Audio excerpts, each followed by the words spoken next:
Thank you. Thanks all. And good morning again, Jay, McLaughlin. And I have to give you a couple of disclaimers. One, I've got a bad head cold, so I really can't hear much. So if you do have a question, please jump in at any point, but speak in a loud voice. And so the other disclaimer is, I'm not a fire guy. I'm not a prescribed fire specialist. I direct a community-based nonprofit organization, which means I talk a lot about things that I really don't know a whole lot about people, right? So it's kind of that jack of all trades, master of none thing. And so yes, we've used some prescribed fire in our projects up in the Mount Adams area. We've this year completed our 3rd year of prescribed burning. I'm going to tap Nate Ulrich at various points in the conversation this morning, because he actually helped us implement our first prescribed burn when he was on our staff back in 2016. So hopefully he'll throw me a lifeline here and there.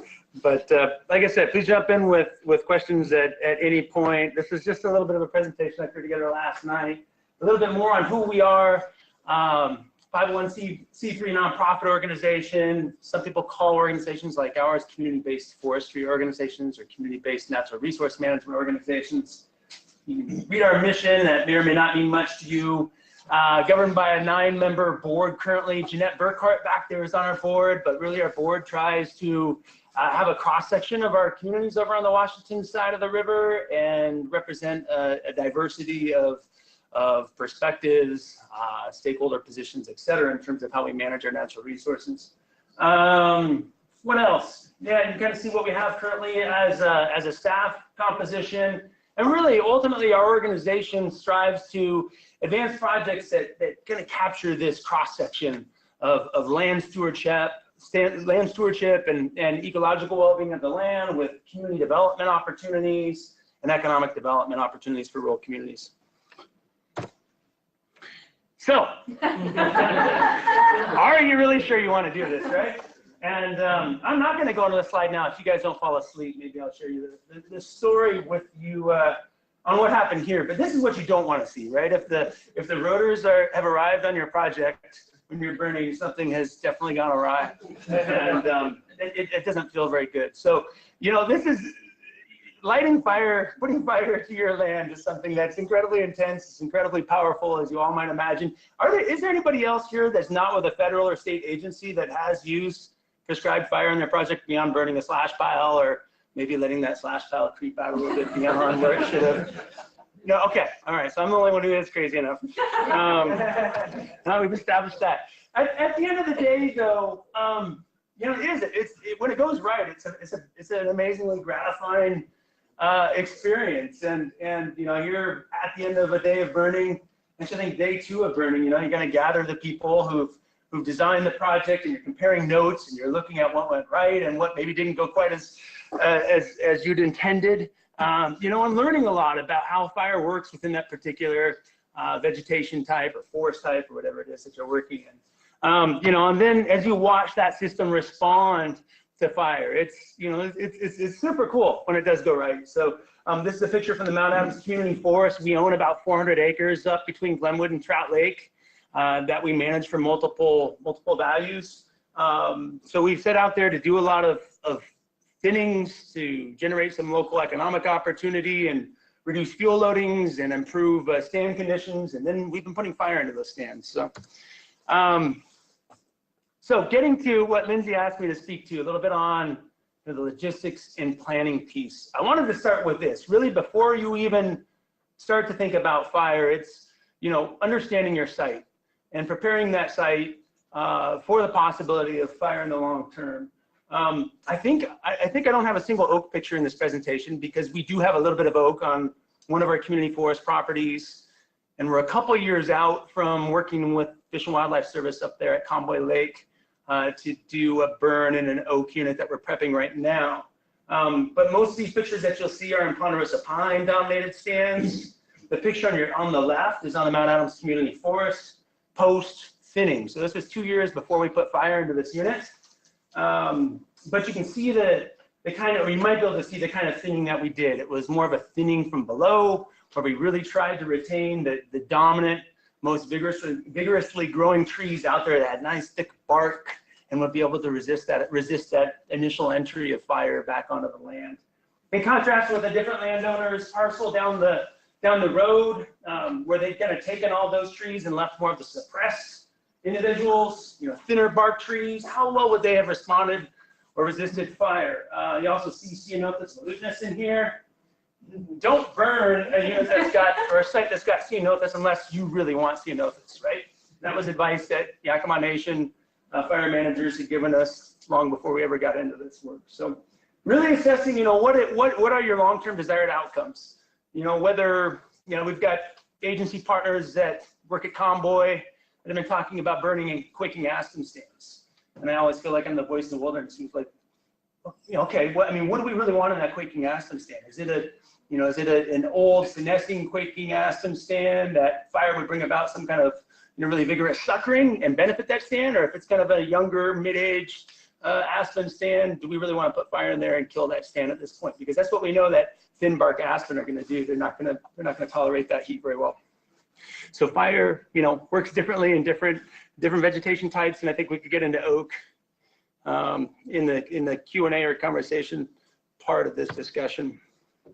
So here we are prepping a refuge stand for a prescribed burn. This is a mixed conifer that's got a significant oak component. You can see the oak. Do I have an oak? Yeah, oak right there. There are oak kind of scattered throughout the stand. So, we've gone through and done a commercial thinning. Now we're going through and doing a non-commercial fuels reduction effort, a bunch of hand piling. And then a couple years out, we'll be putting fire into this. So actually getting into the specific burn, the planning and logistics side of it. There's the burn plan. Nate helped extensively with our first burn plan. The first year we did a burn in 2016, it was just on a 27-acre unit on the Mount Adams Community Forest. And we hired a contract burn boss and his company. Actually, it's a nonprofit organization, the Center for Natural Land Management, that's based out of the kind of Olympia. Is that right, Nate? Yeah. Over on the west side, they do a lot of partnership work with Joint Base Lewis McCord and over in some of the kind of the oak woodland system over in that part of the Puget Trough. And they hadn't burned in conifer forests like us prior to that. And so they were excited to come over and work with us on this, but they basically encouraged us to do, Nate, to do the bulk of the burn plan development that delved into, what's your prescription for this site? In terms of what's your expectation in terms of consumption of fuels, of litter, of mortality in the overstory.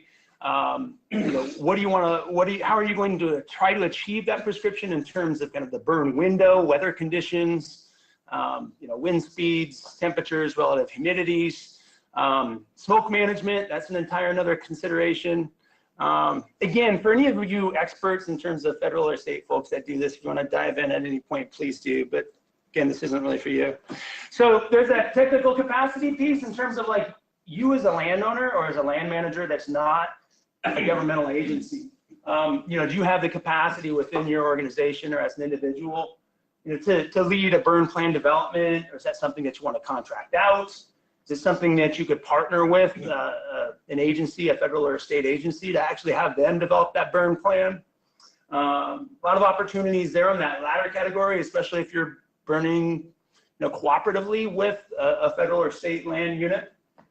Then you got this approval dance, as I call it, right? Where you submit your burn plan. And for us, it's to the Washington State Department of Natural Resources. And they come back and they said, well, boy, initially they told us, we want you to have a hose lay around 27 acres.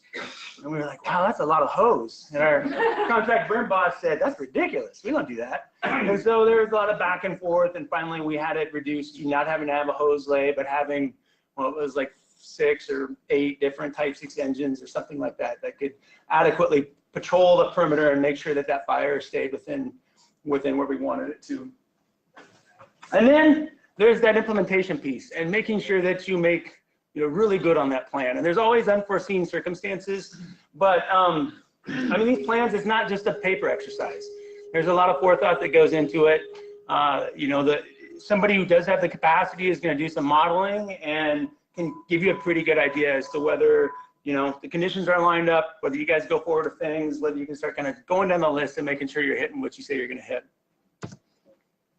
So other considerations, I guess I already touched on this a little bit, but, you know, defining your objectives through a prescription, whether you've got the capacity organizationally to implement that burn. And I'm going to touch on it a little bit more in a minute, but like implement that burn until it's totally out. You know, a lot of times we think of like the ignition portion and the flames jump up and we're all excited and then everybody wants to go home, right? But it's not over. It's not over for a while. So, you know, making sure that you really have access to the resources to see the thing through fully. You know, all the considerations around smoke management, weather windows, et cetera, et cetera, et cetera. Again, I'm not the most qualified person to speak to that. This gets to that and beyond piece. You know, just silly things like old pitch stumps that'll burn for, you know, days, if not weeks, right? And luckily, this was the afternoon of that first burn that we did in 2016.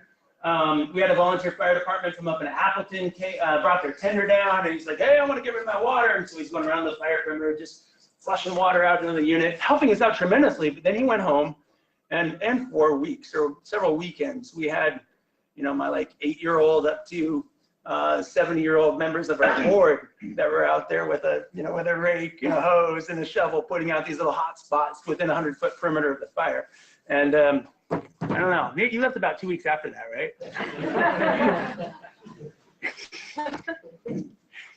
And you know, there's just the fire itself, right? I mean, you've got this nice, beautiful forest, hopefully, that you're managing, and you know, you light it on fire and it's exciting and the flames are great, and then it's just, it looks like apocalypse.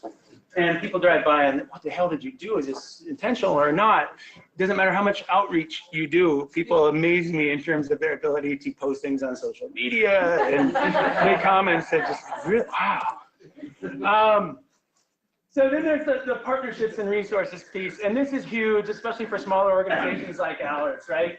You know, we tapped, at least that first year, volunteers had a huge role in our undertaking. You can kind of get a sense of that here. You know, actually there's Lindsay's husband, Jeremy, you know, Glenwood Fire Department, Appleton Fire Department, so various volunteer firefighters that showed up to help us out. And we kind of had our professional cadre over there. So it was like a 50-50 split between volunteers and Mars staff members, and then the folks that we brought in under contract. But I think you really got to ask yourself, you know, not that volunteers aren't reliable, but you know, how many days of out there digging in the ashes and in the heat and in the dust and in the dirt and smoke are you going to get out of them? And you know, you got to be respectful of their time. So plan accordingly. Agency partners, if again, I know I already said it, but if that's a possibility, it's a wonderful opportunity. And we have a great situation up where we are, where one of our tracts of land is adjacent to Convoy Lake National Wildlife Refuge. So we've been able to do the last 2 years these cross-boundary burns. 2 years ago we burned 290 acres, and this year we burned about 110. And they're roughly about half and half on refuge and on us. And so the beauty of that was, you know, you had federal prescribed fire specialists that came in and took charge of everything. They were the burn bosses. They submitted all the paperwork. They took charge of the entire operation, and they did a lot of that mop-up work. I mean, they were out there with people on the clock, getting it done for weeks after the initial firing happened. And so that gets a little bit of that cross-boundary opportunity piece. Okay. Yeah. Are they, in that case, are they taking on, like, tell me more about like private landowner liability, and when you're partnering with an agency, how does that work? Yeah. Really good question. And I had that in the lessons learned piece in terms of the whole liability insurance conversation, which is tricky.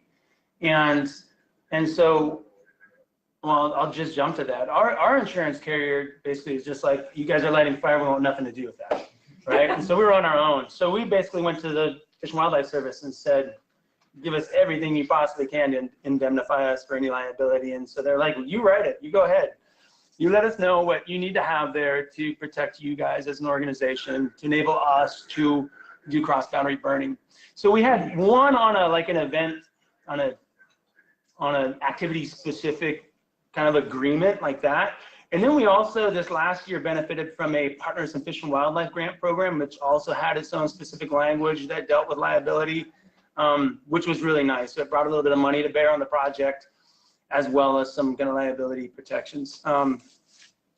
There's not a real easy answer for that one, though. You know, I mean, my understanding is most federal burn bosses, they carry, you know, they both work for the federal government, but a lot of those guys carry their own insurance policies.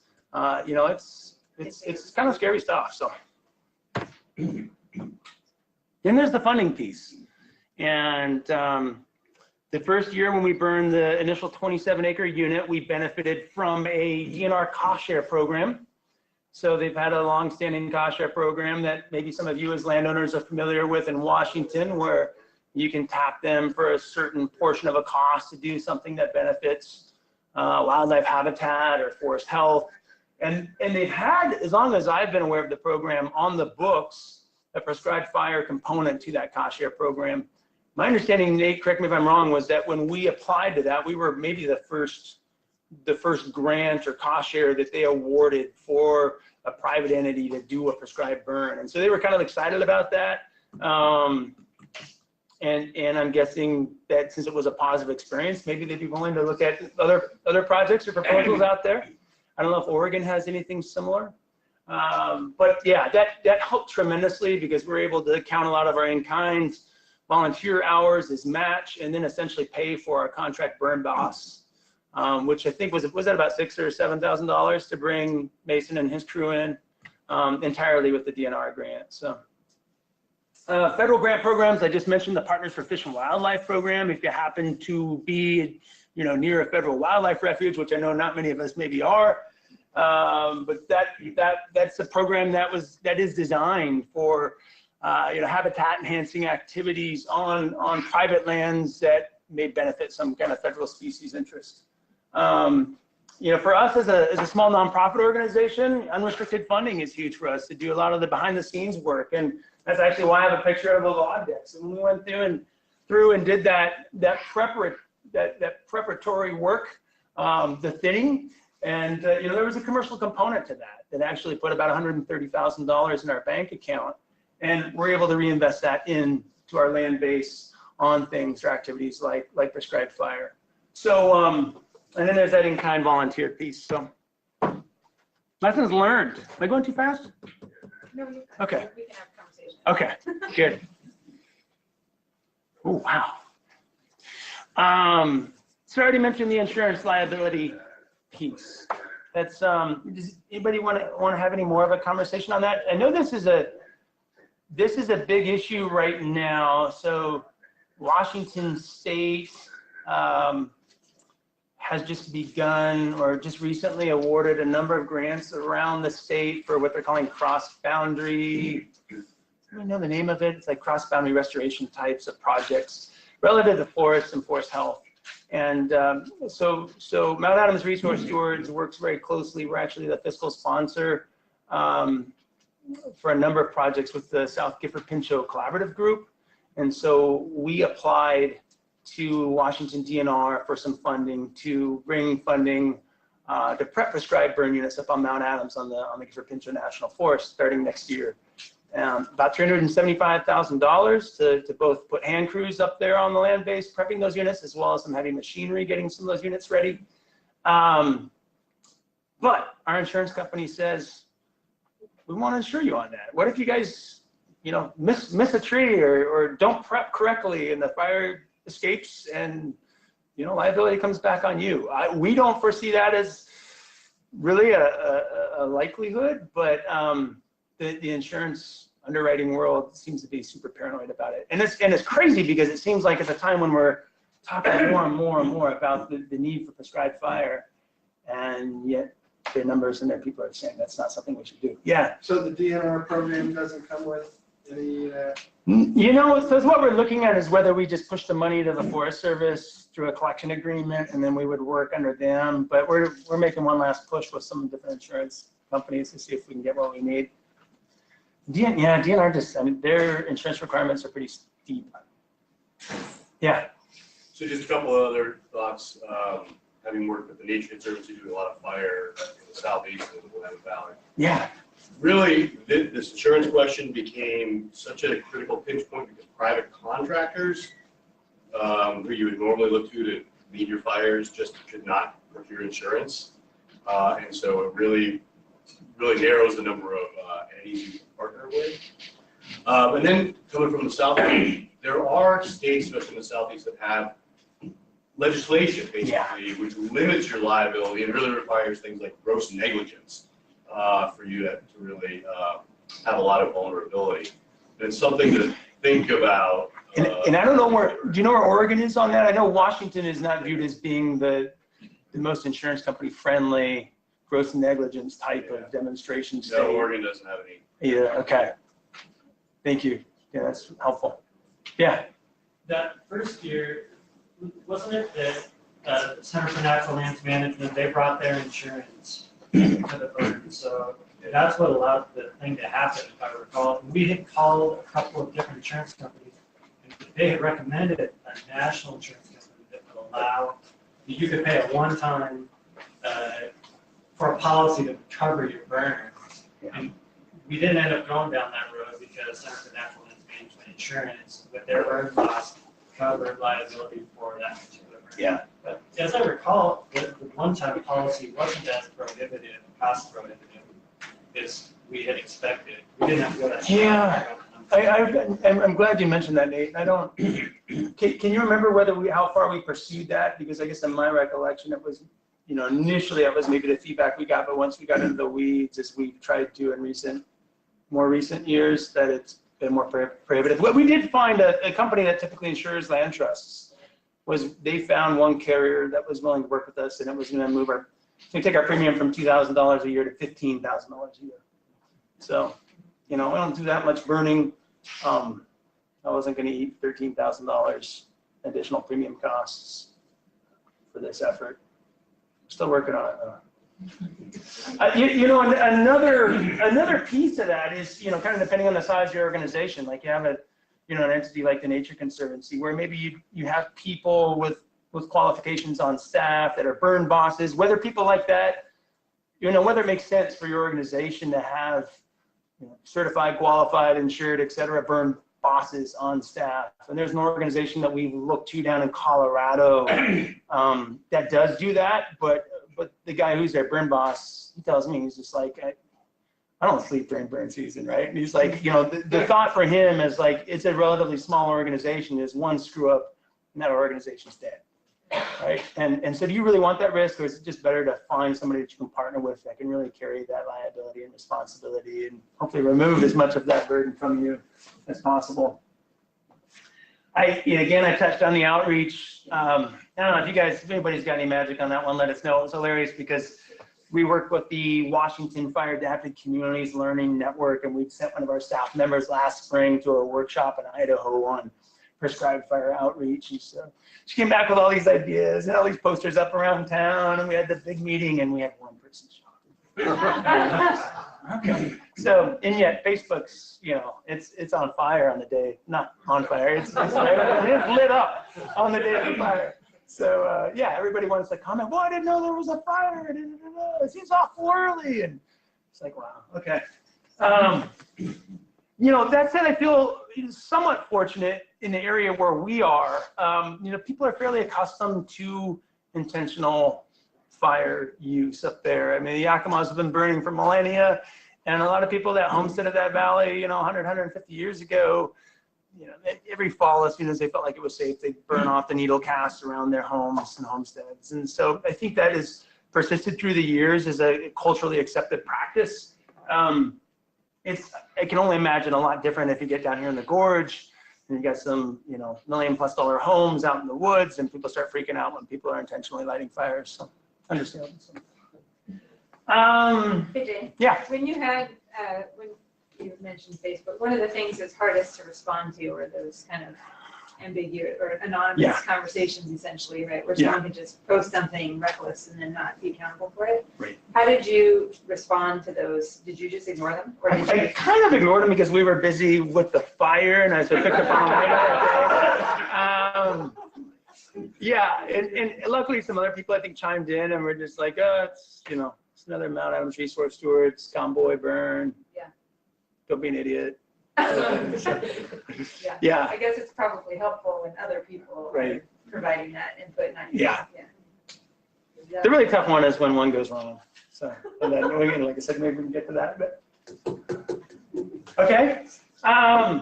Timing, that's been an interesting consideration for us because I know some of our partners have really been jumping right into the fall burns, and that may make complete sense. We know that these plant communities are really adapted to kind of late summer, fall burns, and that seems like the natural way to go.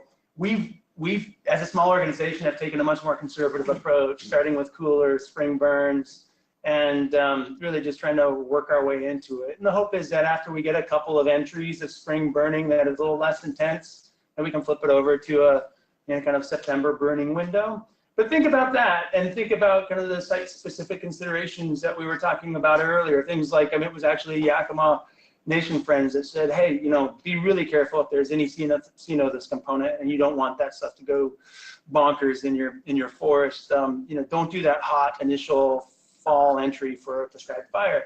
And so take it cool. That seed bank is there. You're going to germinate it. Think about things like that when you're planning that timing. In terms of kind of more of the micro scale in terms of weather events, I think it's a consideration for local organizations or individual landowners. I think that's one of the strengths that we might be able to offer is if we can marshal the resources, I think we've got the ability to be somewhat more flexible and really hit some of those windows right on. And that's been one thing that's been hard, not hard, but interesting for us to watch with some governmental partners is sometimes they're mobilizing resources from Eastern Washington, from the Tri-Cities, from 200 miles away. And so they're like, hey, let's see on the 22nd, we're going to burn. And it's like, well, what if we had an inch of rain the night before? It doesn't make any sense. And they get that, but it's just a little bit more rigid when people are bringing resources in from all over the place. And so you can talk about that a little bit more, but I think that's an interesting consideration. The forest resiliency piece really gets at that, at least for us, maybe if you're an individual landowner and you're burning your property, you've got this relationship with that plant community, right? With those trees that are out there. And it's kind of hard sometimes to watch all of a sudden the fire go, crown out a tree, and you're like, oh, I like that one. And it's amazing how, Nate probably knows what I'm talking about, that it's amazing how responsive some of these, that environment is, at least depending on the environment and the type of fire. But, we had some portions of our initial burn that we thought we cooked pretty well, and they totally rebounded. Within a couple of years, they needled back out. They were looking better than they were looking prior to the burn. So that's what you want, right? But that resiliency is impressive. Already talked about after the fire. Already talked about agency partners. I think there's this piece about knowing your community and recent experience with fire. And that just really gets at the point of some of these rough fire seasons that we're having. The conversations seem to be going a little bit different when, the wildfires have been out for 3 or 4 weeks, and now all of a sudden the prescribed fire is coming on its heels, right? And people are like, more smoke, we just got, our air is just cleared. And, I think you got to be cognizant of that. And I know we've got a ton of acres to catch up on out there. Everybody knows that we need to get more prescribed fire on the landscape, but politically, there's a huge political question to this as well. And, this gets a little bit more back to that first slide with the helicopters. There are state fires every year at a small scale, but it's those big ones like the Cerro Grande fire down in New Mexico in 2000, right? It cost taxpayers $1 billion, burned up 400 homes, and it set prescribed fire policy back years. Nobody was talking about lighting a prescribed fire for several years after that, because every senator and representative was hearing about moron lit a fire with the winds blowing, like that kind of conversation. So, I think that's kind of incumbent upon all of us as land managers and potential fire users to take great responsibility and caution in terms of how we use that tool. So, I already talked a little bit about the opportunity for the local role. Obviously that's something that's really important to my organization. We certainly couldn't do it alone, but I do think the projects that we have that are utilizing fire are better because of our involvement with them. And I think that's an exciting opportunity for those of us that are thinking about implementing fire at that local level. So just a couple of resources to throw out to you. I'm happy to chat with anyone anytime. But we do have state prescribed fire councils. Both Oregon and Washington have fire councils, prescribed fire councils that do some more of that policy work that are talking about things like liability provisions and how state laws determine negligence as it relates to fire.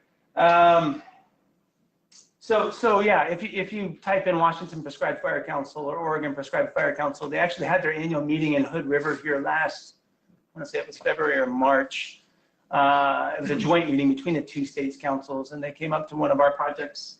But great resources. They've got a ton of information on their websites. Contract burn bosses. Yeah, I don't know how many of them there are out there, but when I go to these meetings, there are always some private wildland firefighting contractors there that do offer, that somehow have secured the insurance, the liability protection, and offer prescribed burning services for landowners. So, you know, that if you're an individual landowner looking to try to use fire, that might be the best option for you if you don't feel like you've got any kind of natural partnership with a governmental agency. Something else is TREX. You guys heard of TREX? Yeah, so prescribed fire training exchanges. I think the Nature Conservancy originally kind of put it together, right? And they go nationwide, or at least across a lot of places. Interestingly, there's not a ton that you can find on the web, at least that I've been able to find. I think they've got a Facebook page, and yeah, you're really gonna have to connect with it. Yeah, but there's they've had, I think, 2 consecutive treks in Central Washington, and did they have one down in Central Oregon this year? Essentially, though, it's a training opportunity to get a lot of people together that want to get into prescribed fire, more on like the practitioner, actually out there dragging drip torches and planning the whole type of activity. But they're always looking for projects, right? So they get together for a week and they do a day or 2 in the classroom, and then they go out and they do a bunch of burning. And if you've got something that is a candidate for a prescribed burn, you know, keep your ears tuned, because I would be in touch with those folks. You know, sometimes, like I know this year when they burned up near Cleellum, weather conditions were not favorable for the first, I don't know, 3 or 4 days, I think. And so they actually had to find something over on the west side that they all jumped into the van and went to.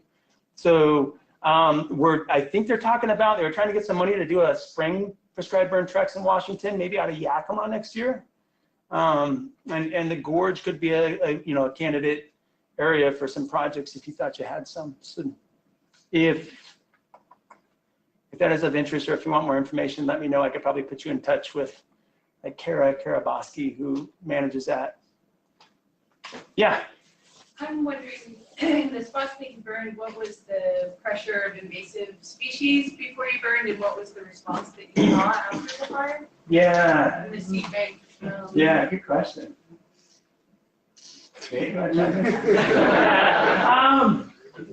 I'll take an initial swing anytime.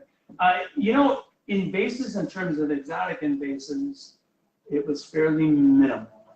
You know, we had like mullein, a little bit of knapweed up there, but wasn't a big problem prior, and didn't respond in a huge way. But it's what we saw a big response from, and it wasn't necessarily problematic. It was just bracken response. It was interesting. In fact, when we did the prescribed fire council, when we hosted their field trip last year, one guy came and said, "Oh, I've never seen bracken growing like this under ponderosa pine." And it was just a sea of bracken. So really robust bracken response, but again, it's a native species that, yeah. Did you find that, I was hearing reports that after so much suppression of fire, that like pine needle, the buildup is so intense that if fires come through, that they're actually killing the roots of some trees, and there's some like dry burn techniques? Yeah, so that gets a little bit at that timing consideration as far as whether you do an initial entry in the spring versus the fall. So that was why we went spring. And what we find is that if you look at that soil moisture profile, as I described it, right? You know, we get these winds that come through in March and April, and it really dries out that upper tier, that upper layer, that upper horizon quite quickly. But it's still super moist down below. So we're just kind of taking off a couple, 3, 4 years of organic material in that upper horizon. We haven't done any fall burning yet, but it's what we've noticed with like hand piles that we burn that we just kind of let creep. It's amazing in the fall that it does exactly that. It just kind of, I mean, it takes everything organic for several inches down into the soil and it just kind of, evaporates. It's impressive. But if I were doing an initial entry in the fall, I'd be really concerned about that. And I'd be thinking about, especially if you have some like older growth trees that you're trying to protect, maybe do some raking. David, did you have some thoughts on that or something I'm else? just curious, in those areas where you burn, what's your thought about the historic prevalence of oak? Historic prevalence of oak in those areas where you burn, do you think that it was more widespread? You see it in the understory, but it's suppressed, or it's mostly a conifer site? I'm glad to see maybe 2 oak out there. I mean, we don't have very many out there. Yeah, we've got them over on the Mill Pond property that we haven't burned. And like I said, we're prepping the refuge units. And so they do tend to be those mixed conifer sites that had oak as an early soil component that have since been overtopped by pine and more Douglas fir. And so, I mean, that's a curiosity that I have, is how will Oregon white oak respond to fire when it's at a smaller diameter, kind of suppressed, not real thick bark trees or specimens. Is that, I don't know, is it gonna resist or persist through that fire, through that heat very well, or not? I don't know. And I'll be curious as to any experience that others have. Yeah. My personal interest is wildflowers. Yeah. And weeds also. When you talk about spring burning, our flowers in Columbia Gorge under the oaks are blooming in January, some of them. By February, we have a big bloom going on. By March 1st, our grass willows are sometimes at peak. And have you studied, now you're up higher, so the timing's a bit different. But, I always worry that people are not seeing the understory for the trees. They're looking at just the trees. And people come from all over to see what's under our oaks here and what's out in our wildflower fields. So I'm very much worried that spring burning could have a huge impact on the understory. Nate, you want to chime in? Because Nate's got a wonderful background in I planting. think we were concerned about that also, but what we had seen, like Jay just referenced from the damage of the continuing burns from fall burns, was much more impactful. They just didn't stop. And there's so much fuel in the ground that continues to smolder. And that was more impactful. These spring burns, you're right, some things were starting to flesh out, but what we saw is it went across, it killed the tops of, say, like balsam root that was just beginning to show up. But there's enough energy in those rhizomes that they immediately came right back, and we still had a great green blooming season after that. We burned well before, like you said, the Glenwood bloom season, but I don't think it was, if you did that for a decade, it would deplete the resources of the plant once underground. I don't think that was a concern on the whole for a 1 year. And I'm just wondering, balsam root comes later. I mean, you got sprouts, but at least around here at the time, it's just sprouting. We get the peak of things like glacier lilies, spring beauties, about 60 grass willows, about 6 or 8 species hit their peak here in the first couple of weeks in March often. That might be true. And I don't know that that's true in Glenwood at all, but I'm just, there again, if you burn at that time, I'm wondering if I don't know what the impact would be, but I think you're right. Like We just the have to be idea. careful how much litter is in the ground. Yeah. It's part. We became so aware. There's so many things you have to observe that you just normally kind of take for granted. Yeah. You start paying real close attention to small details, like what's blooming exactly when, what other kind of fuel is in the ground, how deep is that the soil moisture, like Jay was referencing. And you make your best decision. And versus the impact of not burning, and that duff layer, becoming deep, and then what's that doing to your native angels, say, species like astragalus along the site that needed bare soil, and where the theory was, the botanist up there thought it was there was less of it because there was less disturb mineral soil. So it's a balance. Don't you think it would really be based on, I could see with ponderosa pine and build up under that, and it doesn't break down maybe as quickly as say old leaves, or, so you may be burning, if you think you have a buildup under the ponderosa pine, but maybe not burning so much under the oak, say. And if it's too green, the fire's not gonna move through it. Right. If it's really a lush wildflower area, it's too wet for fire to really move through that. This was a big, I used to work in Wisconsin, and they were doing a lot of burning in North Woodlands and their neighborhoods. This is a big point people were raising. What they were finding is the fires, they're just not continuous. They leave patches or islands and things out there. So it's not like it's just even, it kills everything in 2 years. It's a mosaic.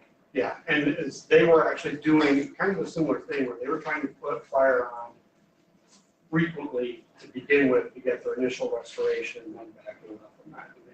They were not seeing loss of wildflowers, they're not seeing loss of invertebrates, which were other things we mentioned about. They were thinking this basically you're relying on that patchy nature of a lot of fires. Do you know the timing of their burns? They were doing a lot of spring burns there. We basically built out our monitoring program. We've got a staff member that's thought I can't remember how many plots and with some baseline monitoring and then follow up and controls. But anecdotally, I mean, Nate and I, at least I felt like, yeah, the balsam root became at least that much more evident after the fire, where it was just kind of being liberated from a lot of the fuels built up around it. It's like Calicortis in places that I hadn't noticed it before. From my perspective, anecdotally, it seemed like it was more beneficial. We're hoping to pull out some more data. Yeah. We're talking about weeds and wildflowers here. What about Scotch broom? It's not an issue for us in Glenwood, thankfully. I mean, there's a few plants in a few places, not on our properties, but yeah. Anybody have any Scotch broom experience? I just read briefly some briefs on some larger reports by James E.G., who did a lot of studies on fire in oak woodlands. And he does mention that in some cases, the fuel load is so intense that the fires in oak woodlands are burning so intensely that it's great that they're killing Scotch brooms, but that intense fire actually triggers the seed in the soil bank of Scotch brooms. That's what I wanted to know. And then you have to do a second burn. Yeah. But then the second burn, there's not enough fuel load to really go along, so you sort of go along with a flamethrower and have to get those secondary sprouts. Sure. And that's the way to get rid of Scotch brooms. We used working at Point Reyes down in California some years back, which is heavily infested with Scotch broom, and we actually use fire as part of our IPM. But it has to be integrated. So we had, acres of discontinuous Scotch broom, and we mowed it and we burned the windrows. But then one of the positive effects of that is that the fire will trigger the seed bank. And ordinarily Scotch broom has kind of a staggered germination, so you can get germination with the same seed bank. Maybe, I'll guess that the numbers maybe 5% every year, but for 100 years. So it's almost impossible to manage by just, pulling or mowing or something like that. But with fire, you can maybe up that to, again, I'll guess the number maybe 95% germination after the fire. And then, but then the key thing is you have to manage what comes up after that. If you don't, you just get a huge infestation. Right, because that seed can be viable for like 50 years or so. For upwards of Yes, 100 years. It was 50 years when I joined the weed board, and now it's 75. Yeah. I'm also wondering, in your case, maybe not, because you're dealing with such a large area that was, didn't have a lot of invasive pressure, but for anyone else who's burned in the room, what were efforts to collect native seed on site before the burn and use it afterwards? Is that anything anybody's done? That was definitely some of what they were doing in Wisconsin with their natural areas. They had spring natural areas along the Mississippi River, which were the bluff lands that had been kind of the oak savanna, feeding the oak woodlands and top bluffs. And they had some rare plants out there that they actually wanted to get more about them out of the site, so they were actually doing collections. They were having pretty good success. I have a name for you, Parker. Right. I was known. Yeah, and we've done the same in Allenburg, the Allen area. And following up sometimes with herbicide treatments as well.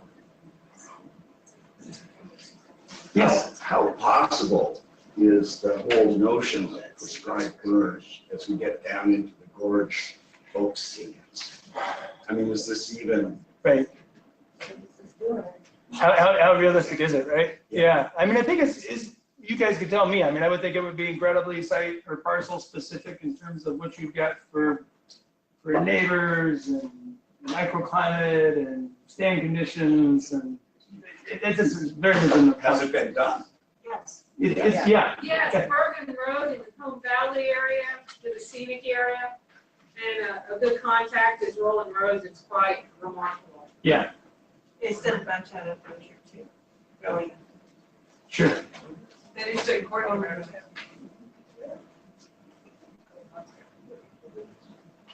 Yeah. So is your organization interested in building its capacity to do this kind of stuff, or is your business model say that's something you want somebody else? No, good question. So this year, for the first time, we started what we call the cross-training stewardship crew. So we had 4 people working on staff that were red carded, that were able to be support personnel on a prescribed burn. That's as far as we've got. We're going to do it again next year. The idea is probably we will contract out for that burn boss component, or try to work with somebody that brings that to the table. We'll see where it goes, but initially it's more on the support end, so the prepping, and then actually, people out there working under a qualified burn boss, licensed and insured burn boss, and that they can provide the support that person needs on their team. So, yeah, so get in touch with us if it's something that you're thinking about, and we can certainly brainstorm. Well, this is something that, and Dan's familiar with this from the Willamette Valley. Nobody really has that kind of capacity and expertise in-house, and it probably doesn't make sense for everybody to do it. Right. But it's probably important for somebody to begin to develop that can be shared across ownerships and organizations. Another center for land management. Yeah. Right. Right. Also, I wondered if insurance for a coalition of organizations would be a reasonable thing. Yeah. Well, you would want that central person that everybody could count on to manage that. I think that's the way the conversation's got to go. Yeah. You had something up there about air quality, and I live in the Dalles, and I live right in flanks, as I call it, of the gorge. The Forest Service currently is doing controlled burns. October 23rd, they did one on Courtney Road, and I think they got sort of a calendar, they can't make sure. The air quality, we've had an air inversion. The air quality in the gorge, we were having lovely fall weather, and suddenly the whole gorge was filled with smoke. And the air quality, I was told, was really low. And we're talking about over 15,000 people in the Dalles, many people in Lyle. Now, I think a lot of places where you do controlled burns, you don't have that kind of population that you're impacting. But this is impacting school kids, old people, their health. And, we're not talking about burning where there's a lot of dead bug-killed trees or something like that. We're burning where human beings have defined the forest as unhealthy because, we haven't burned in a while. They're live trees, inspiration, whatever. But, it's our definition currently that that's an unhealthy forest, not that it's dead trees or anything like that. Is it worth it for the human impact in some place like the gorge where we have a high population? So could everybody hear that question? No, can you re-summarize? Yeah. So the question is air quality impacts, especially in more populated areas. Is it really worth it to compromise air quality for humans that are going to live downwind of prescribed burns, especially when they've been breathing it all summer long and you finally have some nice fall weather come along? And is that more or less accurate, Barbara? Yeah, and this was doing an Aaron version, you know, you don't want Right, to burn when there's right. a high wind in the gorge, because Right. you get out of control. So you burn when there's not much wind, and then that's an Aaron version, and you're stuck breathing for several days often. No, I mean, And this happened. yeah, no, you hit right on the kind of a huge dilemma, right? In that, hey, how many of you have seen the Paul Hesburgh era of megafires presentations, right? And yeah, so a lot of you have, and I love his tagline. I mean, it's era of megafires. How do you want your smoke? Right? And the fact is, it's going to burn sooner or later. You want to burn it in July and August when we can't control it, and we really can't control the air quality. Or do we want to try to find some of those windows when we can hit it in the spring, in the fall, and try to slowly go back reintroducing fire into its natural role? I prefer the latter, but I know it's not easy. It's not black or white. It's not. You know, I It's like changed dumb. my mind in the last week, because, you know, in the summer, you know you're going to have the smoke and burn, Sure. but all fall too, and then in winter we get the versions of, you know, There's no you easy can ones. wreck it all the time. Yeah. Well, I think that that's not ideal burn situations, that they want to be able to flush that Right. out as quickly as possible, so maybe So something maybe they happens. missed out that time. Well, one thing that happened was there was a wildfire that occurred just at the same coincide. There was a fire to the east, Where was that one? just to the east, near Biggs. Okay. Yeah, so there's a great big fire. And they also had that wildfire down in southwestern Oregon rekindled, so I don't know if that was out, putting smoke up in the area as well. But you gotta, When she brought up an interesting thing, because when they used to burn the hell out of the Willamette Valley for seed, they did a lot of meteorological work. They did air quality modeling. So I'm wondering, has there been air quality modeling done for this? And then the second question goes a little further to a bigger question, is that as we're doing these things, has there been modeling done for carbon sequestration? What's happening? Are these burns are putting out more carbon, and they're also taking up sources that are sequestering carbon, but stuff is regrowing, creating carbon sequestration. Have people modeled that? Have people gone in and tested those forests and done ambient air sampling and looked at the carbon content? And what's the big picture for carbon sequestration, which is a whole hell of a lot more important than the small picture? anybody have an answer on the latter? I mean, the first one, Department of Ecology extensively monitors air quality and gives you, they give you these very specific allowances or tolerances for when you can put smoke in. We have to call them day before, morning of, get approvals, only when the wind's blowing this direction, only when it's going to smoke in populated areas or away from populated areas. The carbon sequestration piece. I can't imagine somebody's not studying it, but I don't know if anybody's got any direct experience with that kind of modeling work that's. No, we could just plant a lot of poison oak and not be just. Yeah. We know we're putting up a lot of carbon in the summer when we've got a big, super intense San Francisco wildfire. I do know that. Yeah, so I guess I'll wrap up. I'll say a couple. Well, one on the slide with the helicopters. That wasn't our burn, thankfully. That was one that we prepped for Conway Lake National Wildlife Refuge. It was actually a wetland burn, and we prepped a forest unit around it, just as kind of a mitigation measure, a fallback. And they lit it on a day, actually last October 4th, and it spotted into the forest unit. It burned up about $9,000 of timber that was on the ground as part of the thinning operation. Called in the 2 helicopters, and it was what you don't want to have in terms of the public all showing up on the the county road corner, all like, who the hell lit a fire today like today? They were all the experts, the armchair quarterbacks, and super critical. And then it was hard to watch, federal partners have to really kind of put their tails between their legs and we split up. And one guy resigned out of it. And I was with the burn boss as he went to fire departments in the county and apologized profusely, and it was not fun. But I was glad that we weren't directly involved with that specific fire. I felt their pain. And then if anybody wants to see this year's fire, you can find it on Vimeo. This is what 2 beers and an iPhone and iMovie will get you on a Friday night. I mean, my wife was gone, and so what you can slap together. But there's some cool aerial drone footage of our burn this year. You probably Googled like the male Mount Adams prescribed burn 2018, you should be able to find it. So thank you all for great questions. And